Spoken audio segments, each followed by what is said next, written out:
Welcome to simple concept biology. To dear student, आज हम discuss करेंगे one of the main topic of the biology जिसका नाम है सेल्स। तो एग्जाम के हवाले से भी ये टॉपिक इम्पॉर्टेंट है। इसके अलावा डिफरेंट टाइप की एमसीक्यूज भी इस टॉपिक से आते हैं। सो वीडियो को एंड तक लाजमी देखें क्योंकि इस प्लेटफॉर्म में आपको कुछ नया सीखने को मिलेगा। So without wasting the time start करते हैं सेल्स को।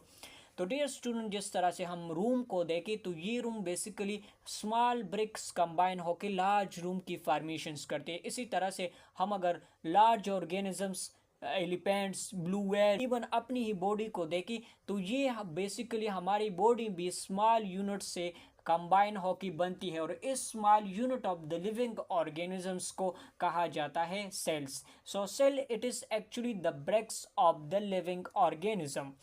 तो यहाँ पर हमने डिफिनीशन में भी लिखा है कि cell is the structure and functional unit of life. यानी लिविंग ऑर्गेनिजम्स की जो स्ट्रक्चर्स होती हैं और इसके अलावा लिविंग ऑर्गेनिजम्स के बॉडी में जो डिफरेंट फंक्शंस होती है वो बेसिकली यही सेल परफॉर्म करते हैं। तो इसी वजह से सेल्स को हम structure and functional unit of life consider करते हैं।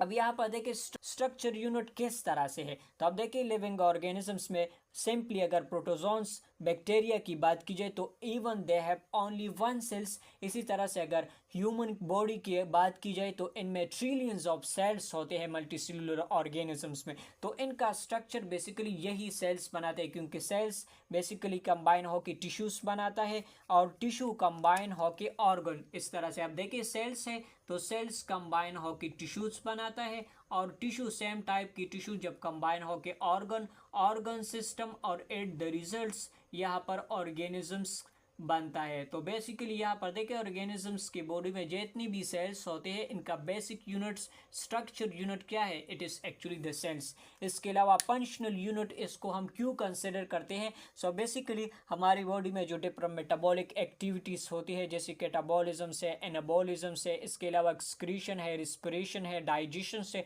सो all these physiological activity it is actually perform by the cells. तो इसी वजह से सेल्स को हम कहते हैं structure and functional unit of life. I think आपको डिफिनेशन समझ आया होगा। अब अगर टर्मिनोलॉजी की बात करें so this cell it is actually the cell term it is derived from a Latin words और ये लैटिन वर्ड हमारे पास है सेलुलर। तो ज़्यादातर जो बायोलॉजी में टर्मिनोलॉजी होती है या तो ये ओरिजिनेट हो गए फ्रॉम ग्रीक और लैटिन। इसी तरह से ये जो सेल्स वर्ड है ये ओरिजिनेट हुआ है फ्रॉम द लैटिन वर्ड्स। और इस सेलुला का इंग्लिश में मतलब है लिटिल रूम, चेम्बर और कंपार्टमेंट भी कहा जाता है। अब इसको लिटिल रूम, चेम्बर और कंपार्टमेंट का टर्म क्यों दिया गया सेल्स को, तो इसको समझने के लिए यहाँ पर हम आते हैं डिस्कवरी ऑफ सेल्स की तरफ। तो सेल को for the first time discover किया था बाय द रॉबर्ट हॉक इन 1665 में। अब इस साइंटिस्ट ने बेसिकली एक प्लांट लिया और इस प्लांट को हम कहते हैं ऑक ट्री। अब इसी ऑक ट्री से उन्होंने एक थिन स्लाइस ऑफ कॉर्क लिया, यानी इस प्लांट का एक स्पेसिफिक हिस्सा लिया जिसको कहा जाता है कॉर्क, यानी स्लाइस ऑफ कॉर्क इन्होंने लिया। अब कॉर्क क्या है, कॉर्क हमारे पास outer most portion of the bark कहलाता है। यानी ये जो प्लांट की जो स्टेम्स होते हैं इनकी जो आउटर मोस्ट पोर्शंस होते हैं जिसको हम चेल्का कहते हैं, यही बेसिकली कहलाता है बार्क। अब इस बार्क का जो आउटर मोस्ट पोर्शन है ये बेसिकली कहलाता है कॉर्क। तो कॉर्क क्या है, it is actually the outer most portion of the bark, outer most part of the bark, इसको कहा जाता है कॉर्क। अब कॉर्क से रिलेटेड कुछ पॉइंट्स है। ये जो कॉर्क सेल्स होते हैं ये बेसिकली जैसे ही इमैच्योर फॉर्म्स में होते हैं तो ये क्या है, ये बेसिकली लिविंग होते हैं। यानी इमैच्योर फॉर्म में कॉर्क सेल्स क्या होते हैं, ये बेसिकली लिविंग होते हैं, लिविंग्स। जैसे ही ये कॉर्क सेल्स जब मैच्योर हो जाते हैं तो ये डेड होते हैं at the maturity. At the maturity ये क्या होते हैं, ये बेसिकली डेड हो जाते हैं क्योंकि इन्होंने बेसिकली सपोर्ट प्रोवाइड करना होता है प्लांट्स को। So that's why it will become the dead. अब रॉबर्ट हॉक ने बेसिकली इस कॉर्क से एक स्लाइस लिया और इनको बेसिकली एब्जॉर्व किया अंडर द माइक्रोस्कोप, और इन्होंने बेसिकली कंपाउंड माइक्रोस्कोप को यूज़ किया, और इनमें उस और इन कंपाउंड माइक्रोस्कोप में इन्होंने मैग्नीफिकेशन यूज़ की, दैट इज़ द 30x, यानी 30x मैग्नीफिकेशन पर जब उन्होंने इस थिन स्लाइस ऑफ कोर को ऑब्जर्व किया, तो इस माइक्रोस्कोप में उन्होंने ऑब्जर्व किया हेक्सागोनल शेप स्ट्रक्चर जो कि थाउजेंड्स ऑफ नंबर्स में थे। तो these are actually the hexagonal shape structure जिसको उन्होंने अंडर द माइक्रोस्कोप ऑब्जर्व की, and this hexagonal shape structure it look like the honeycombs. इस हेक्सागोनल शेप स्ट्रक्चर को उन्होंने नाम दिया सेलुला का, जिसको हम कहते हैं चैम्बर और little compartment. So this is actually this hexagonal shape structure, these are actually the cells. इसी तरह से ब्लाइंडली बेसिकली क्या हुई, सेल की डिस्कवरी हुई। अगर एक्चुअल में मैं बात करूं, जिस तरह से मैंने यहाँ पर आपको बताया कि ये बेसिकली मैच्योर सेल्स थे। So this is actually the cell wall of the cells, क्योंकि जैसे ही ये कॉर्क सेल मैच्योर हो जाते हैं, ये डेड होते हैं, इनका जो लिविंग पोर्शंस होता है वो ख़त्म हो जाता है, only the cell wall its remain. तो उन्होंने बेसिकली माइक्रोस्कोप के अंदर सिर्फ सेल वॉल को ही ऑब्जर्व किया। So this is actually the discovery of cell wall, लेकिन बेसिकली फर्स्ट टाइम थी, तो इस वजह से हम कहते हैं it is actually the discovery of cells. तो ये जो इंफॉर्मेशन थी डिस्कवरी ऑफ सेल्स से रिलेटेड, इनकी जितनी भी ऑब्जर्वेशंस थी, पॉइंट्स थी, इन सब को बेसिकली उन्होंने एक पब्लिकेशन में लिखा, और इस बुक का नाम है माइक्रोग्राफिया। सो सेल से रिलेटेड जो इंफॉर्मेशंस थी वो रॉबर्ट हॉक ने एक बुक में बेसिकली लिखी थी, और इस बुक का नाम है माइक्रोग्राफिया। अब गाल अगर बात की जाए तो रॉबर्ट हॉक बेसिकली हमारे पास एक फिजिस्ट थे, नॉट ए साइटोलॉजिस्ट, क्योंकि ज़्यादातर लोग कंफ्यूज हो जाते हैं। Robert Hooke is related to fields, so he is related to the physicist, so he is actually the physicist. क्योंकि साइटोलॉजी बेसिकली कहा जाता है द स्टडी ऑफ सेल्स को कहा जाता है साइटोलॉजी। सो सेल से रिलेटेड रॉबर्ट हॉक की इंफॉर्मेशंस थी। सो ज़्यादातर स्टूडेंट बेसिकली साइटोलॉजी या साइटोलॉजिस्ट चूज़ करेंगे, क्योंकि बेसिकली रॉबर्ट हॉक एक फिजिस्ट था। इसके अलावा यहाँ पर क्वेश्चंस अगेन आते हैं कि what is the botanical name of oak tree. तो the botanical name of oak tree that is the Quercus. Basically genus of oak tree है, और स्पेसिफिकली इस ट्री का नाम है Quercus suber. So these are actually important for the MCQs, अपने साथ note करें। अब यहाँ पर जनरल नॉलेज से रिलेटेड भी कुछ पॉइंट्स है, इसको हम डिस्कस करते हैं। So the smallest cells in the world that is the mycoplasma, जो कि एक बैक्टीरिया है। So this is the smallest cells in the world that is called as mycoplasma, and this mycoplasma it is actually one of the genus of bacteria में basically 6300 species। तो bacteria की overall इतनी species है, इनमें वाहिद genus हमारे पास mycoplasma है जिसमें cell wall absence होता है। So this mycoplasma they don't have a cell wall, so there is no cell wall presence.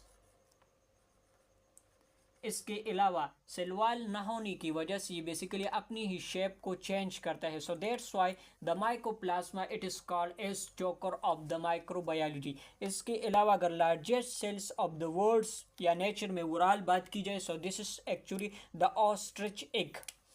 Ostrich हमारे पास एक फ्लाइटलेस बर्ड से फ्लाइटलेस लार्जेस्ट बर्ड है, और इसकी जो एग्स होती है वो बेसिकली कंसिडर किया जाता है as a largest cells. Normally अगर साइज की बात की जाए तो this is actually 6 inches in length and 5 inches in weight।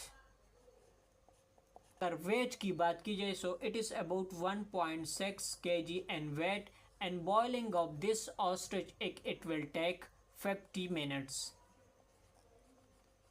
ये जो हेंस वगैरह की एग्स होती है this actually also called as a cells. So ज़्यादातर लोग पूछे कि हम सेल्स को क्यों नहीं देख सकते, so because of the decrease surface to volume ratio, वो एक अलग बात है, लेकिन सेल्स को हम देख सकते हैं। सो आप ये जो हैंस के एग्स होती है ऑस्ट्रिच एग है, so this we can also see through the eyes. सो सेल्स को हम देख सकते हैं। इसके अलावा अगर ह्यूमन्स की बात की जाए कि ह्यूमन में सबसे स्मॉलेस्ट सेल्स कौन सा है, लार्जेस्ट सेल्स कौन सा है, लॉन्गेस्ट सेल्स कौन सा है, यहाँ पर देखिए ये जो smallest cells and the human body, that is the sperm. Smallest cells and the human body, that is sperm cells. तो sperm cells को smallest cells and the human body consider किया जाता है. इसके अलावा अगर लार्जेस्ट सेल्स की बात की जाए, so largest cell and the human body, that is the egg or ovum and the female body. This is the largest cells and the human body. Ovum or egg भी इसे कहा जाता है. इसके अलावा अगर लॉन्गेस्ट सेल्स की बात की जाए, so longest cells and the human body, that are the neurons. Longest cells that are actually the neurons. And neuron are basically the non-dividing cells in the human body. क्योंकि जब ये divide होंगे तो memory loss होने का खदशा होता है. तो that's why neuron are non-dividing cell as well as the cytoplasm of the neuron cells contain 90% water. इसके अलावा neuron are the longest cells कहलाते हैं in the human body. अब अगर सेल नंबर की बात की जाए तो according to the size of the organisms and the human body, so we basically vary करते हैं. तो अराउंड अबाउट अगर 80 kg पर्सनस की बात की जाए, 80 kg वेट पर्सनस की बात की जाए, तो इनकी बॉडी में बेसिकली होते हैं 60,000 बिलियन सेल्स पाए जाते हैं. ओवरऑल अगर मैं बात करूं तो कुछ बुक में लिखा है कि हमारी बॉडी में बेसिकली पाए जाते हैं 10⁻13 सेल्स पाए जाते हैं ओवरऑल ह्यूमन की बॉडी में. इसके अलावा हमारे पास कुछ ऑर्गेनिजम्स ऐसी होते हैं जिनमें सेल्स नंबर पैक्स होती है पार्टिकुलर रीजन्स में. इस फिनोमेना को कहा जाता है यूटेली. तो eutely basically the phenomenon of cell constancy, इस प्रोसेस को, इस फिनोमेनन को कहा जाता है eutely. Eutely basically particulars body parts या ऑर्गेनिजम्स के बॉडी में पैक्स नंबर ऑफ सेल्स जो होती है, इस फिनोमेनन को कहा जाता है यूटेली.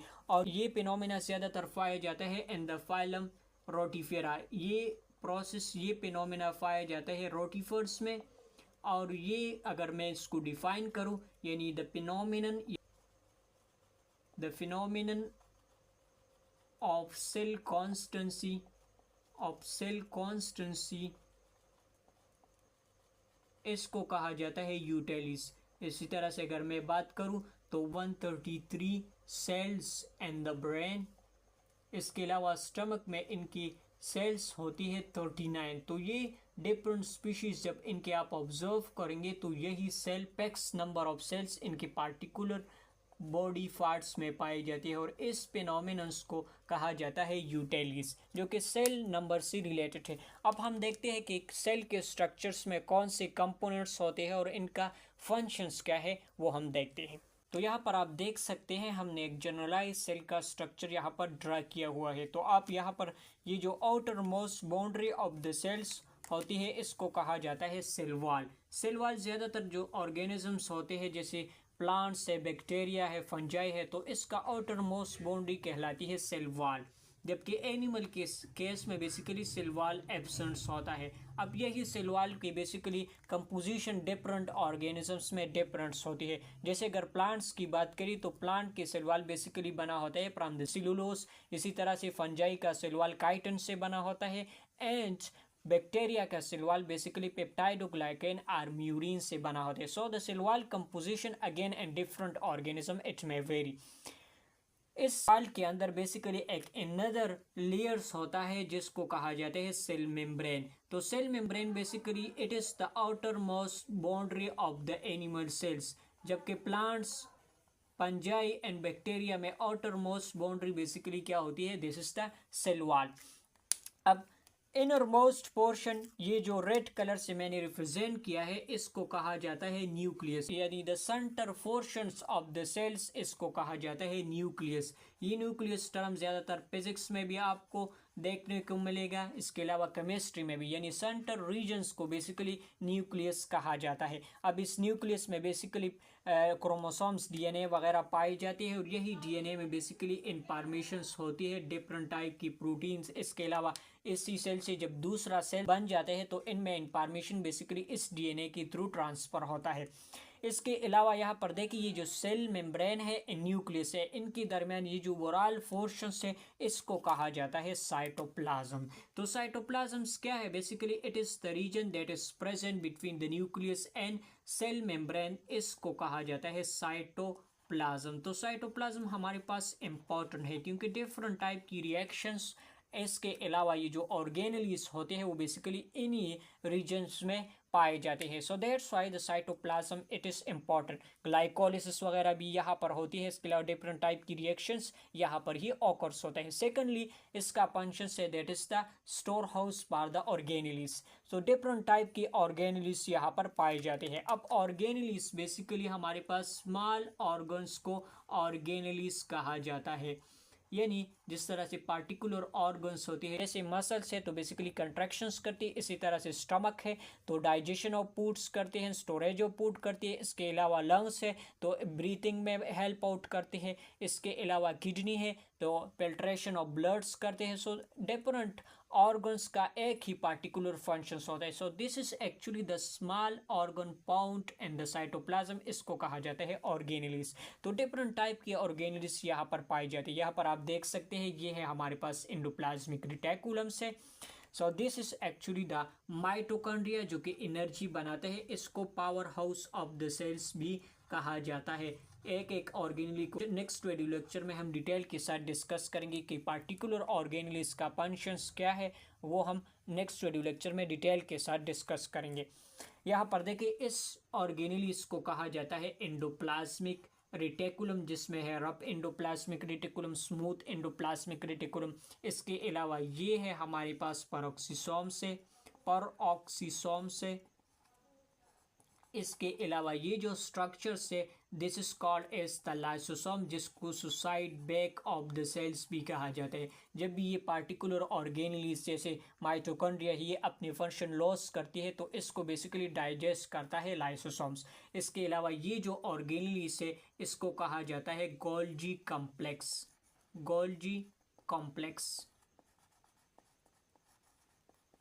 ये जो स्मॉल ऑर्गेनलीज साइटोप्लाज्म में है इसको कहा जाता है राइबोसोम्स, और ये राइबोसोम बेसिकली इन्वॉल्व होते हैं in the formation of proteins. तो डे सेल के साइटोप्लाज्म में डिफरेंट ऑर्गेनलीज लोकेटेड है और हर एक पार्टिकुलर ऑर्गेनलीज का अपना ही फंक्शंस होता है। जैसे मैंने बात की माइटोकॉन्ड्रिया, तो माइटोकॉन्ड्रिया बेसिकली क्या करते हैं, एटीपी की प्रोडक्शंस करते हैं। इसके अलावा एंडोप्लाज्मिक रेटिकुलम्स है तो ये बेसिकली प्रोटीन एंड लिपिड की सिंथेसिस करते हैं। इसके अलावा डिटॉक्सिफिकेशंस ऑफ ड्रग्स भी ये एंडोप्लाज्मिक रेटिकुलम्स करते हैं। इसके अलावा लाइसोसोम्स है तो जब भी कोई सेल्स वगैरह आती है या फूड मॉलिक्यूल्स है तो इनकी डाइजेशन इनसाइड द लाइसोसोम्स होती है। इसके अलावा राइबोसोम्स है तो ये बेसिकली प्रोटीन के सिंथेसिस करते हैं। So these are actually overall the functions of cells. This is actually overall about the cells. तो सेल्स क्या था और इसके different components and different function, इसको हमने डिटेल के साथ डिस्कस किया। अगर इससे रिलेटेड कोई भी क्वेश्चन है, डाउट है आपके माइंड में तो आप कमेंट सेक्शन में पूछ सकते हैं। मिलते हैं अगली वीडियो लेक्चर में, तब तक के लिए अल्लाह हाफिज़।